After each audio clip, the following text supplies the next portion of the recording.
반갑습니다. 성주준입니다. 요즘 백종원 대표를 둘러싼 논란이 굉장히 커지고 있죠. 저 같은 경우는 예전부터 백종원 대표에 대해 가지고 문제점이라고 해야 될까? 이 백종원 현상이 갖고 있는 부분에 대해 가지고 많이 지적을 해왔던 사람으로서 이번에 이제 그 논란이 터지는 걸 보면서 터질 게 터졌다. 약간 이런 생각이 들었습니다. 예전부터 제가 백종원 대표에 대해 가지고 지적했던 게 뭐냐면 이분 굉장히 좀 위험한 사람이다.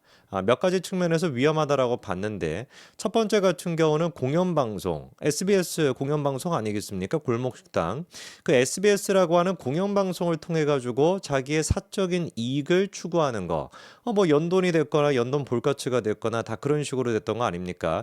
일반 연예인이었으면은 진작에 퇴출이 돼도 퇴출이 됐을 법한 어마무시한 그런 이제 행동인데 그게 전부 다 묻힐 수가 있었죠. 왜? 백종원이라고 하는 사람은 그냥 뭐 사익을 위해서 좀 해도 돼. 왜? 뭐 공영방송 같은 거 좀 사적으로 써도 돼. 왜? 아니 뭐 약자들을 위해 가지고 키워주려고 하는 것이고 장사 잘 못하는 사람들 잘 키워주겠다라고 하는 선의를 위해서 하는 것인데 왜 그거 가지고 뭐라고 해? 이런 식이었거든요. 그게 바로 두 번째 제가 걱정했던 거와도 그대로 이어지게 되는 겁니다.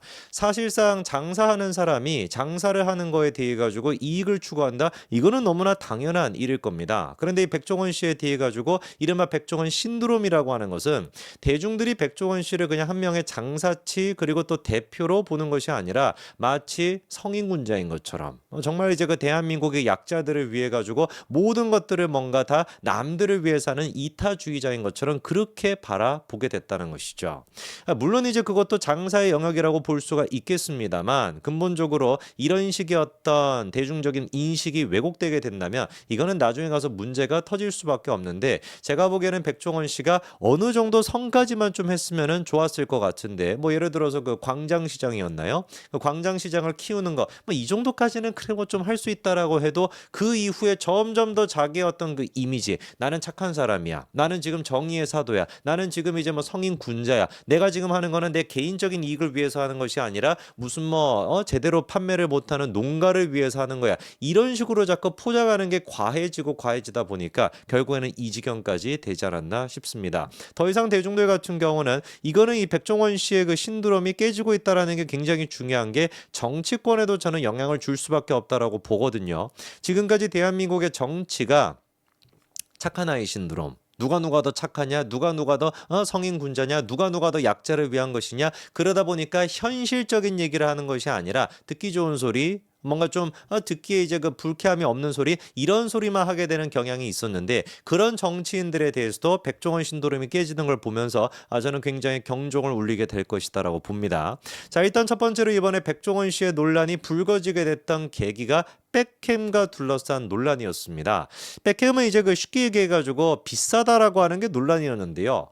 사실 이제 그 경제 논리로 생각해 봤을 때는 납득이 잘 안 될 수도 있죠. 아니 비싸면 안 사면 그만인 거 아니냐라는 거 아니겠습니까? 근데 이게 백종원 씨한테는 어마어마한 이미지 타격이 될 수밖에 없었던 겁니다. 왜? 지금까지 백종원 씨가 강조해왔던 부분, 지금까지 백종원 씨가 착한 아이 신드롬에 빠져가지고 순수한 도화지 같이 이렇게 존재하다 보니까 이 비싼 가격이라고 하는 거 그리고 또 상술이라고 하는 것 자체가 흰색 도화지한테는 오염물질을 남길 수가 있는 거거든요. 자, 그러면 논란이 됐던 것은 2022년 25년도 1월 달에 네팔렘이라고 하는 이제 그 유튜브 컨텐츠를 백종원 씨가 만들었었습니다. 거기서 이제 뭐라고 이제 홍보를 했었냐면은 자사 홈페이지에서 구매하면은 백캠이 원래 51,900원인데 이거를 갖다가 9개 세트를 45% 할인된 가격인 28,500원에 구입이 가능하다라고 하면서 이제 홍보를 했었거든요. 근데 이게 또 상술이라고 하는 논란이 나왔던 게 기존 판매가가 3만 원 정도였던 것인데 이거를 갖다가 51,900원인데 대폭 할인해가지고 28,500원이야. 뭐 이런 식으로 이제 하다 보니까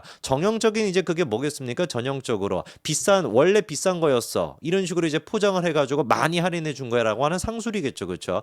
이것도 사실 워낙에 많이 하는 것인데 다른 사람이 했으면은 별반 논란이 안 됐을 법한 것이 흰색 도화지였던 백종원 씨가 하다 보니까 논란이 됐던 겁니다. 그리고 또 논란이 됐던 게 돼지고기 함량 같은 경우도 문제가 됐는데 처음에 이제 그 백햄에 대해 가지고 100% 국내산 돼지고기를 사용한다. 뭐 이런 식으로 이제 그 주목을 받았었는데 알고 봤더니만 돼지고기 함량이 85.4% 정도였거든요. 근데 이게 문제가 되는 것이 다른 이제 그 여타 국내산을 갖다가 쓰는 햄과 비교를 해봤을 때 백햄 같은 경우는 이제 판매가가 4,580원 정도라고 한다면은 이게 이제 그 85.4% 국내산을 썼는데 국내산 92.5%를 쓴 게 오뚜기의 폭햄이라고 하는 게 있습니다. 폭햄 같은 경우는 반대로 3,980원이거든요. 그러다 보니까 이게 뭔가 좀 뭐 100% 국내산을 써가지고 했다라고 하는 얘기도 일반 국민들이 듣기에는 맞지가 않고 심지어 더 비싸고 함량은 또 적고 이러다 보니까 욕을 먹을 수밖에 없었던 것이죠. 이거에 대해서 해명을 했던 것이 백종원 씨가 후발주자라 가지고 우리가 인프라가 부족했다 뭐 이런 식으로 이제 해명을 했는데 그러면서 또 결정타로 대표로서 절대로 해서는 안 되는 얘기 다른 게 더 좋으면 다른 거 드셔도 된다. 이런 얘기까지 이제 하다 보니까 여론이 이제 그 걷잡을 수 없을 정도로 나빠졌던 것이고요. 그리고 이런 식의 어떤 해명 자체가 내로남불이라는 또 비판을 받을 수밖에 없었습니다. 워낙에 골목 식당을 통해 가지고 장사를 잘 못하는 사람들한테 백종원 씨가 한 말들이 많잖아요. 그 말들이 뭐였습니까? 싸게 해라.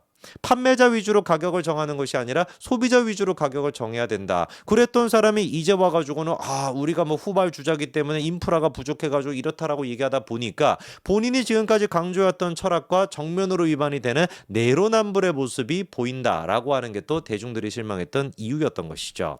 자, 그리고 이제 이거를 또 돌파하기 위한 방법으로 썼던 게 뭐였냐면 비소노 부위 뒷다리살 이런 거를 가지고 백햄을 만들었다 또 이런 식으로 홍보를 했던 거예요. 저는 백종원 씨가 이게 컨텐츠가 부족한 사람도 아닌데 왜 이런 식으로 자꾸 마케팅을 했는지 그게 좀 납득이 잘 안 됩니다. 계속 해가지고 그러니까 뭐에 빠져 계시는 거예요? 착한 아이 신드롬에 빠져 있는 거예요. 우리는 이익을 위해서 하는 게 아니야. 우리는 내 개인적인 이익을 위해서 하는 거 아니야. 이거 팔아가지고 뭐 얼마나 남겠습니까? 광장시장 그거 막 키운다 그래서 얼마나 막 돈이 되겠습니까? 컨설팅 한다고 돈이 막 얼마나 되겠습니까? 계속 모든 게 다 그런 식이에요. 그럼 장사를 왜 합니까? 그렇지 않습니까? 아니 그냥 무슨 뭐 자선문제 같이 그렇게 살면 되는 것이지 자선 사업이나 하면 되는 것이지 뭐하러 그 백햄이라고 하는 것을 갖다가 만들고 뭐하러 더본코리아를 갖다 상장을 시킵니까? 누가 보든지 간에 돈을 벌기 위한 장사치라고 하는 것을 알고 있는데 그거를 갖다가 왜 이런 식으로까지 오바를 하면서까지 자기가 자선사업가다. 자기는 이타적인 사람이다. 돈 벌기 위해서 안 하는 것이다. 이런 식으로 과하게 하는지 이해가 잘 안 돼요. 뒷다리살, 비소노 부위 뭐 이거를 해가지고 이제 그것도 뭐였습니까? 그 이제 농가를 또 살리기 위해서 하는 것이다. 이런 식으로 또 이어지는 것인데 아니 그러면 가장 저렴한 비소노 부위인 그런 뒷다리살로 했으면 가장 싸야죠. 논리적으로 그렇지 않습니까? 비소노 부인으로 만들었다라고 하는 가장 싸야 되는데 가장 싸지 않고 어떻게 된 것인지 다른 프레스엠 대비 가격이 비싸다. 이런 게 이렇게 말이 안 되게 되는 겁니다. 모든 사실 그 이후의 논란들이 다 똑같았거든요. 밀키트 그 원산지 논란도 똑같은 거 아니겠습니까? 농가를 돕겠다라고 해가지고 그 밀키트 같은 거를 이제 만들어 냈는데 닭고기 그거 해가지고 알고 봤더니만 닭이 어디였던 거예요? 브라질산이었던 겁니까? 그러니까 언제부터 뭐 대한민국 사람들이 이제 무슨 뭐 우리 뭐 국가가 브라질로 바뀌었나요? 백종원 씨가 나와가지고 한국 사람이 우리 농가를 돕겠다라고 한다면 그게 뭐 대한민국 농가라고 생각하지 브라질 농가를 돕겠다라고 누가 그거를 생각을 하겠냐고요. 근데도 나와가지고 백종원 씨가 했던 얘기가 뭐였습니까? 다 알겠지만 한 번 더 말하자면 농수축산물이 잘 안 팔리거나 과잉 생산되어서 힘든 것들을 우리가 도와 잘 판매할 수 있도록 뭐 이런 식으로 또 얘기를 시작하는 거예요. 그러면서 무슨 뭐 마진도 잘 남지 않고 뭐 어쩌고 저쩌고 그런 식으로 포장을 하는 겁니다. 근데 알고 봤더니 원산지가 브라질산인 거예요. 기가 막히죠, 그렇죠? 이게 또 지난번에 또 논란이 됐던 과일 맥주 그 함량에서도 똑같은 논란 아니겠습니까? 성분표를 보니까 550ml짜리 한 캔에 감귤 착즙액이 0.032%가 들어가 있대요. 0.16ml가 들어가 있다라는 것인데 여타 이제 그 다른 과일 맥주들 같은 경우는 0.4822%에서 5.5%까지도 들어가 있는데 그게 지금 0.032밖에 안 들어가 있다라고 한다면 한없이 작은 거 아니겠습니까? 제가 뭐 너무 빨리 말씀을 드려가지고 이해를 못하실 수도 있는데 0.032가 들어가 있었던 것이고 여타 다른 과일 맥주는 0.4822 5.5% 이거 뭐 수십 배 가까이나 차이가 나는 거 아니겠습니까? 함유량이. 그런데 그거를 가지고 무슨 뭐 마케팅에다 또 어떻게 쓰는 거예요? 백종원과 함께하는 지역 활성화 프로젝트 제주 감귤 농가와 함께합니다.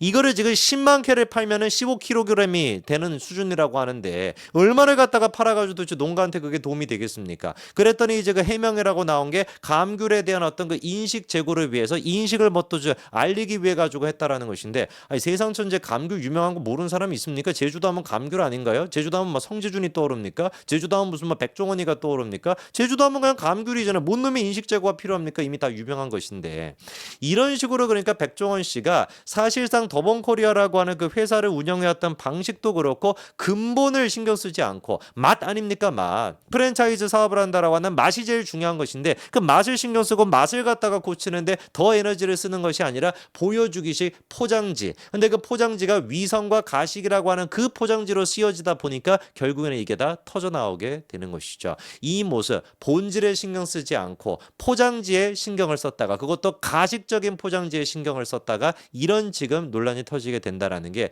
정말 지금 대한민국의 많은 사람들 저를 포함해서 마찬가지로 정말 많은 사람들한테 이게 경고음이 될 수 있을 거라고 봅니다. 백종원 씨는 누구를 탓할 게 아니라 본인 스스로가 걸어오신 길을 탓해 보셔야 되겠네요.